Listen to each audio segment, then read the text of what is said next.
Hi నమస్తే welcome to Myra Media. నేను మీ కేవీఆర్. 2024 ఆంధ్రప్రదేశ్ ఎన్నికలకు ముందు ఆంధ్రప్రదేశ్లో ఎట్లాంటి అభూత కల్పనలు, అబద్ధపు ప్రచారాలు ఈ కూటమి పెద్దలు వల్లే వేసిరో చూసినాం కదా. అతిపెద్ద అవినీతి ఆరోపణ ఏంది అంటే అప్పట్లో YS Jaganmohan Reddy land titling act పేరుతో ఇక మీ భూములన్నింటినీ కొలగొట్టైపోతున్నాడు. అంతర్జాతీయ సమాజంలో మిమ్మల్ని అంతా రోడ్డు మీద నిలబెట్టి ఇక టోకున అమ్మేస్తాడు, రైతునైతే చేయబెట్టబోతున్నాడు అని చెప్పి ఇక ఎంత పెద్ద వార్తను రాసిరో చూసిరు కదా. ఇంకా వాటిని నమ్మి సరిగ్గా ఎలక్షన్స్కు ఒకటి రెండు వారాల ముందు ఈ ప్రోపగాండా స్టార్ట్ చేసేసరికి వైసీపీ నుంచి కౌంటర్ లేక ఇక రైతుల్లో కూడా ముఖ్యంగా, ఎందుకంటే ఆంధ్రప్రదేశ్ ఇంకా మిగతా సొసైటీ ఏదైనా కానీ 60% పైగా జనాభా రైతు రిలేటెడ్గా వ్యవసాయ రంగం అనుబంధంగానే పనిచేస్తుంది కాబట్టి ఈజీగా వెళ్ళిపోయింది అనమాట. అబద్ధం ఊరేగినంత ఈజీగా నిజం గడప దాటదు కదా. అట్టా ఇక వైఎస్ జగన్మోహన్ రెడ్డికి 11 సీట్లు రావడానికి కారణమైంది. దానికి కారణం ఏంటంటే జగన్ అధికారంలోకి వస్తే మీ భూములు లాగేసుకుంటాడు అంటూ ల్యాండ్ టైటిలింగ్ యాక్ట్ మీద వీళ్ళు చేసిన అత్యంత జుగుప్సకరమైన వార్తలు ఇట్లాంటివి చూసినాం కదా. వాస్తవానికి అది ఏంటిది? కేంద్ర ప్రభుత్వ యాక్ట్.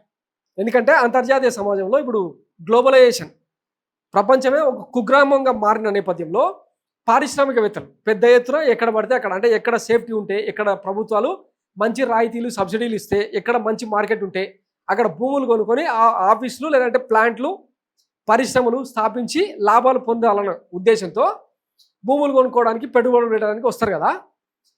మామూలుగా ఏమవుతుంది, ఒక రైతు తన అన్ని రకాలుగా ROR తర్వాత పహానీలు ఇట్లా ఎన్ని ఉన్నా కానీ నీ భూమి నీది కాదని అవతలోడు కేసేస్తే అది ఇంకా కోట్లలో కొన్ని ఏళ్ల పాటు నానుతుంది. ఈ భూముల లిటిగేషన్స్ అంత ఈజీగా తెగవు అన్న కోణంలో ఇక అంతర్జాతీయంగా ఆస్ట్రేలియా, న్యూజిలాండ్, కొన్ని వెల్ డెవలప్డ్ యూరోపియన్ కంట్రీస్లో, అమెరికాలో even though land titling act పేరుతో అక్కడ కొన్ని సంస్కరణలు చేపట్టారు. దానికి ఏంటంటే రైతులకు హద్దురాలను గీసి వాళ్ళ బౌండరీస్ అన్నిటిని జియో ట్యాగింగ్ చేసి ఒక ఫిజికల్ కాపీ ఇస్తారనమాట. దాన్ని ఎవరు ఎట్లయినా అమ్ముకోవచ్చు, ఆన్లైన్లో కూడా ట్రాన్స్ఫర్ చేసుకోవచ్చు అనమాట. అంత ఈజీ మెథడ్ను ప్రపంచంలో చాలా దేశాలు ఇప్పుడు ఇంప్లిమెంట్ చేస్తున్నాయి. దాన్నే కేంద్ర ప్రభుత్వ సూచనలు, సలహాలు, ఎందుకంటే రాబోయే రోజుల్లో భారతదేశాన్ని ఇంకొక దిశకు, ఆర్థిక సంస్కరణలో భాగంగా ఇంకొక దిశకు ముందుకు తీసుకెళ్లే క్రమంలో ల్యాండ్ టైటిలింగ్ యాక్ట్ను ఇంపోజ్ చేసింది. మోడీ సర్కారే కాదు, అంతకుముందు మన్మోహన్ సర్కార్, అంతకుముందు ఇందిరాగాంధీ సర్కార్ నుంచి దీనికి సంబంధించి అంటే డిజిటల్ కాపీ కోసం ప్రభుత్వాలు ప్రయత్నం చేస్తూనే ఉన్నాయి. కానీ ఇక్కడ ఉండే ఏమంటారు భూ వివాదాల కారణంగా ఏ ప్రభుత్వం కూడా దాన్ని పెద్దగా బోల్డ్గా ఇంప్లిమెంట్ చేసే ప్రయత్నం చేయలేదు.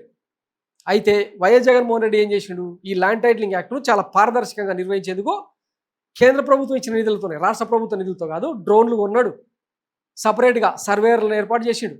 8,000 గ్రామాల్లో పైలట్ ప్రాజెక్ట్ కింద ఎక్కడ వివాదాలు లేకుండా 1 or 2% వివాదాలకు మించి ఎక్కడ కూడా బయటకు రాలే. దానికి వీళ్ళు ఏం చేసిండ్రు, ల్యాండ్ టైటిలింగ్ యాక్ట్ పేరుతో జగన్ రీసర్వే చేస్తుండు. ఎప్పుడో 100 ఏళ్ల కింద రికార్డులన్నింటినీ మార్చి మీ భూములను కొల్లగొట్టే ప్రయత్నం చేస్తుండు.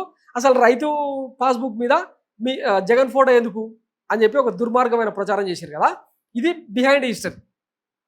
ఇప్పుడు అదే ల్యాండ్ టైటిలింగ్ యాక్ట్ను మంచిదని చెప్తుండే ఎవరు, మన కేంద్ర మంత్రి పెమ్మసాని చంద్రశేఖర్.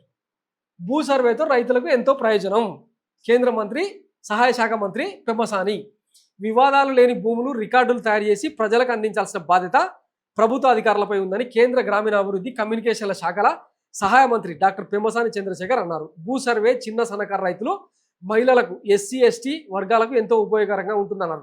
గురువారం గుంటూరులో ఓ హోటల్లో రాష్ట్ర మంత్రి అనగాని సత్యప్రసాద్ కేంద్ర ఉన్నతాధికారులతో కలిసి భూ సర్వే, రీసర్వేను, భూ రికార్డుల డిజిటలైజేషన్పై జాతీయ స్థాయి వర్క్షాప్ను నిర్వహించారు.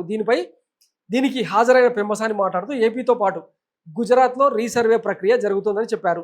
భూ వివాదాల వల్ల ఏళ్ల తరబడి ప్రజలు కోర్టు చుట్టూ తిరుగుతున్నారని, దీనివల్ల భూ యజమానులు అనేక ఇబ్బందులు పడుతున్నారన్నారు. అమెరికాలో తాను కొన్న ఇంటిని అధికారులు ఇంటి వద్దకు వచ్చి 15 నిమిషాల్లో రిజిస్ట్రేషన్ చేయించారని చెప్పారు. రీసర్వే కార్యక్రమంలో సిబ్బంది కొరత, నిధుల సమస్య అధిగమిస్తామని పేర్కొన్నారు. అందుబాటులో ఉన్న సాంకేతిక పరిజ్ఞానం ఉపయోగించుకుంటే భూ సర్వే త్వరగా ముగించుకోవచ్చని సలహా ఇస్తుండు కదా.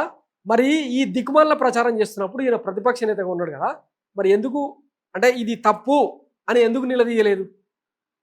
అంటే అప్పుడు మనకు ప్రయోజనాలు కావాలి, స్వప్రయోజనాలు కావాలి. మనం పెద్ద ఎత్తున అధికారంలోకి వస్తే మన పార్టీనే రియల్ ఎస్టేట్ వ్యాపార సంస్థ కదా, బ్రోకరేజ్ సంస్థ కదా, అమ్ముకోవచ్చు అని చెప్పి గమ్మునున్నారా?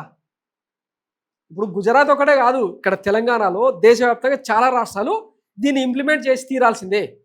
ఎందుకంటే మొన్నటి పార్లమెంట్ సమావేశాల్లో అంటే అధికారంలోకి వచ్చిన తర్వాత మోడీ సర్కారు అధికారంలోకి వచ్చిన 3వ దఫాలో ప్రమాణ స్వీకారోత్సవం జరుగుతున్న తరుణంలో పార్లమెంట్లో బాజాప్తా ఆర్థిక శాఖ మంత్రి నిర్మలా సీతారామన్ చెప్పింది ఏమని, ల్యాండ్ టైటిలింగ్ యాక్ట్ ఇంప్లిమెంట్ చేయని ఏ రాష్ట్ర ప్రభుత్వానికి కూడా కేంద్ర ప్రభుత్వం నుంచి ఇన్సెంటివ్స్ కానీ సబ్సిడీస్ కానీ రాయితీలు కానీ ఇంకా ఏ తరహా ఆర్థిక సాయం రాదు, మీ ఇష్టం మీ సాగు మీరు సావండి అని చెప్పింది ఆమె.